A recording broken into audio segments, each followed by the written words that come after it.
Social media ప్రతి ఒక్కరికి అందుబాటులోకి వచ్చాక రకరకాల వీడియోలు అప్లోడ్ అవుతున్నాయి. వాటిలో కొన్ని ఫన్నీ వీడియోస్ వైరల్ అవుతూ నెటిజన్లను ఆకట్టుకుంటున్నాయి. అలాంటి కోవకు చెందినదే ఈ వీడియో. ఒక మహిళ ఏఐ రోబోట్ను దోచుకుంటున్నట్లు చూపించే హాస్యాస్పదమైన వీడియో సోషల్ మీడియాలో వైరల్ అవుతుంది. ఆ వీడియో పట్ల నెటిజన్లు ఫన్నీ కామెంట్స్ పెడుతున్నారు. వైరల్ క్లిప్లో ఓ మహిళ ఏఐ ఆధారిత రోబోట్ నుంచి బ్యాగ్ను దోచుకుంటున్నట్లు చూపించే హాస్యాస్పదమైన వీడియో సోషల్ మీడియాలో వైరల్ అవుతుంది. సోషల్ మీడియా ప్రతి ఒక్కరికి అందుబాటులోకి వచ్చాక రకరకాల వీడియోలు అప్లోడ్ అవుతూనే ఉన్నాయి. వాటిలో కొన్ని ఫన్నీ వీడియోస్ వైరల్ అవుతూ నెటిజన్లను ఆకట్టుకుంటూనే ఉంటాయి. అలాంటి కోవకు చెందినదే ఈ వీడియో. ఇక ఆ వీడియో పట్ల నెటిజన్లు ఫన్నీ కామెంట్స్ పెడుతున్నారు. వైరల్ క్లిప్లో ఆ మహిళ ఏఐ ఆధారిత రోబోట్ నుంచి బ్యాగ్ను దొంగలిస్తున్నట్లు చూడవచ్చు. ఎరుపు రంగు బ్యాగ్ను పట్టుకున్న రోబోట్ వెనుకకు మహిళ నిశ్శబ్దంగా వెళ్లి ఆ బ్యాగ్ను దొంగలించడం ఫుటేజ్లో కనిపిస్తుంది.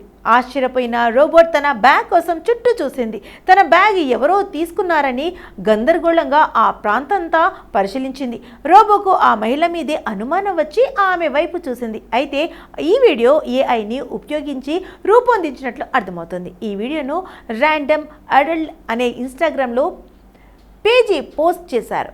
ఈ వీడియోపై నెటిజన్లు మదైన శైలితో స్పందిస్తున్నారు. దొంగతనం కొత్త ట్రెండ్గా మారిందని ఒకరు పోస్ట్ పెడితే దొంగతనం కొత్త ఉద్యోగం అని నేను చెప్పాలా అని మరొక నెటిజన్ కామెంట్ చేశాడు. నెటిజన్లో ఒక వర్గం ఏఐ మానవులకు ప్రమాదకరం అంటూ ఆందోళన వ్యక్తం చేశారు.